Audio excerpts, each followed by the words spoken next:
ഇത് ഡൈനടെക്കിൻ്റെ HP15A+ എന്ന് പറയുന്ന മോണിറ്റർ സീരീസിൽ വരുന്ന ഒരു പവേർഡ് സ്പീക്കർ സിസ്റ്റമാണ്.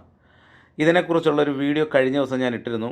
ഇത്തരം 3 സ്പീക്കറുകൾ ഉപയോഗിച്ചുകൊണ്ട് ഒരു പരിപാടി എങ്ങനെ ചെയ്യാം, ഒരു പരിപാടിയിലെ സെറ്റിങ്സ് എങ്ങനെയൊക്കെ ചെയ്യാമെന്നുള്ളതിനെക്കുറിച്ച് ഒരു വീഡിയോ ഇട്ടിരുന്നു. അതിൽ ഏറ്റവും കൂടുതൽ വിമർശനത്തിനിടയാക്കിയ ഒരു സെറ്റിങ്സാണ് നിങ്ങളിപ്പോൾ കണ്ടുകൊണ്ടിരിക്കുന്നത്. അതിൽ ആ 4 നോബുകൾ വട്ടത്തിൽ കറങ്ങിക്കൊണ്ടിരിക്കുന്ന 4 നോബുകൾ ശ്രദ്ധിക്കുക. ആ നോബ് ഞാൻ ഇതേ രീതിയിലാണ് ആ വീഡിയോയിൽ സെറ്റ് ചെയ്ത് വെച്ചിരുന്നത്. അപ്പോൾ ഇത് വലിയ വിമർശനങ്ങൾക്കിട വന്നു.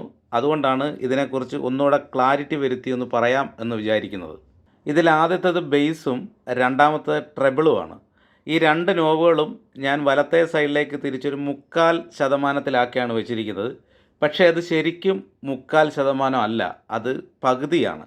കാരണം ഇതിൻ്റെ ലെഫ്റ്റ് സൈഡിലേക്ക് നമ്മൾ തിരിച്ചു കഴിഞ്ഞാൽ അത് -10 ആണ്, റൈറ്റ് സൈഡിലേക്ക് തിരിച്ചു കഴിഞ്ഞാൽ അത് +10 ആണ്.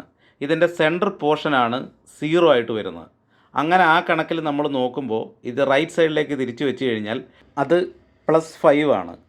ഇങ്ങനെ +5-ലാക്കി വെക്കുന്നത് തെറ്റാണെന്നാണ് കൂടുതൽ ആൾക്കാരും കമൻറ്റ് ചെയ്തിരുന്നത്. അങ്ങനെ ഞാനത് +5-ലാക്കി വെക്കാനായിട്ട് ഒരു കാരണമുണ്ട്. ഇത് തെറ്റാണോ എന്ന് ചോദിച്ചു കഴിഞ്ഞാൽ ഇത് തീർത്തും തെറ്റാണെന്ന് നമുക്ക് പറയാൻ കഴിയില്ല. ഇത് ഞാൻ തിരിച്ചു വെച്ചതിൻ്റെ കാരണത്തെക്കുറിച്ചാണ് പറയുന്നത്.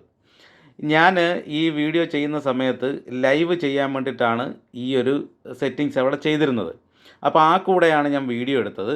ലൈവ് ചെയ്യുന്ന സമയത്ത് എനിക്ക് ഔട്ട് കിട്ടുന്ന സ്പീക്കറിലുള്ള ശബ്ദം കേൾക്കാനായിട്ട് സാധിക്കില്ല. ഞാനൊരു മോണിറ്റർ വെച്ചിട്ട് അതിൻ്റെ മുന്നിൽ നിന്നാണ് പെർഫോം ചെയ്തുകൊണ്ടിരുന്നത്.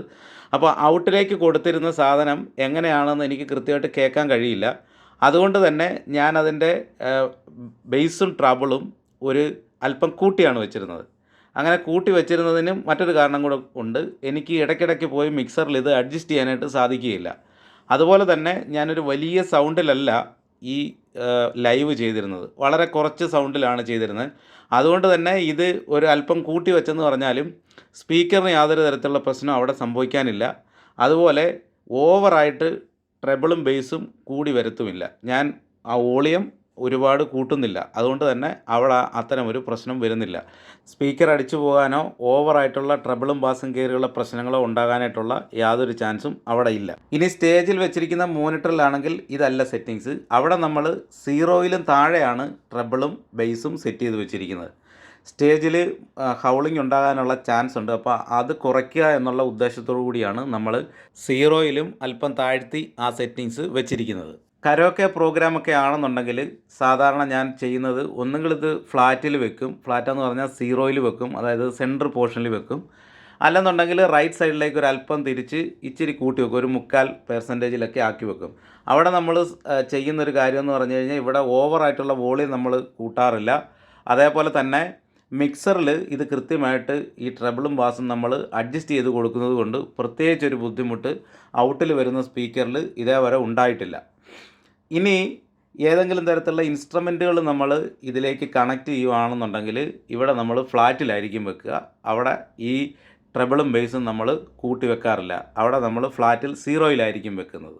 ഇവിടെ എല്ലാവരും ഇത് 3/4%-ലാക്കി വെക്കണം എന്ന് ഞാൻ ഒരിക്കലും റെക്കമെൻഡ് ചെയ്യില്ല. കാരണം ഞാൻ എൻ്റെ ആവശ്യത്തിന് വേണ്ടിയിട്ട് ചെയ്തിരിക്കുന്ന ഒരു സെറ്റിങ്സാണ്. നിങ്ങൾ ചെയ്യുമ്പോൾ അത് ഫ്ലാറ്റിലിട്ട് ചെയ്യുന്നതായിരിക്കും നിങ്ങൾക്ക് കുറച്ചുകൂടി നല്ലത്. പക്ഷേ ഞാൻ ഫ്ലാറ്റിൽ ഉപയോഗിക്കാറുണ്ട്, അതേപോലെ തന്നെ ഇത് അല്പം കൂട്ടി വെച്ച് ഉപയോഗിക്കാറുമുണ്ട്. പ്രത്യേകിച്ചൊരു ബുദ്ധിമുട്ട് എനിക്ക് ഇതേവരെ ഉണ്ടായിട്ടില്ല. അതുകൊണ്ട് എല്ലാവരും ഇത് കൂട്ടി വെച്ച് ഉപയോഗിക്കണം എന്ന അഭിപ്രായം എനിക്കില്ല. നിങ്ങൾ ചെയ്യുമ്പോൾ 0-ലിട്ട് ചെയ്യുക. ഇതിൻ്റെ റൈറ്റ് സൈഡിൽ കാണുന്ന ലൈൻ വോളിയം ഫുള്ളും മാസ്റ്റർ വോളിയം ഒരു 3/4%-ഉമാണ് ഞാൻ ഉപയോഗിക്കാറ്. ഇത് രണ്ടും ഫുള്ളാക്കിയിട്ട് ഉപയോഗിക്കുന്നവരും ഉണ്ട്. അത് ഓരോരുത്തരുടെ ഇഷ്ടമാണ്. നമ്മൾ എങ്ങനെ ചെയ്തെന്ന് പറഞ്ഞാലും ഈ സ്പീക്കറിനകത്ത് ക്ലിപ്പിംഗ് വരാതെ നോക്കുക എന്നുള്ളതാണ് പ്രധാനപ്പെട്ട കാര്യം.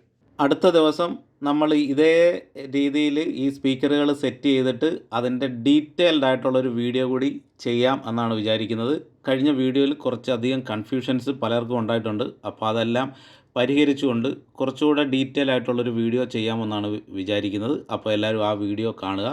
നിങ്ങളുടെ അഭിപ്രായങ്ങൾ കമൻറ്റുകളായിട്ട് രേഖപ്പെടുത്തുക. അപ്പോഴാണ് കൂടുതൽ നമുക്ക് കാര്യങ്ങൾ വ്യക്തതയോടുകൂടി ചെയ്യാനായിട്ട് സാധിക്കുന്നത്. അപ്പോൾ ഈ വീഡിയോ നിങ്ങൾക്ക് ഉപകാരപ്പെട്ടെങ്കിൽ ഈ വീഡിയോ ഒന്ന് ലൈക്ക് ചെയ്യുക, നല്ലൊരു കമൻറ്റ് ചെയ്യുക, മറ്റുള്ളവരുടെ അറിവിലേക്കായിട്ട് ഷെയർ ചെയ്യുക കൂടി ചെയ്യുക. മറ്റൊരു വീഡിയോ കാണുന്നവരെ എല്ലാവർക്കും നമസ്കാരം.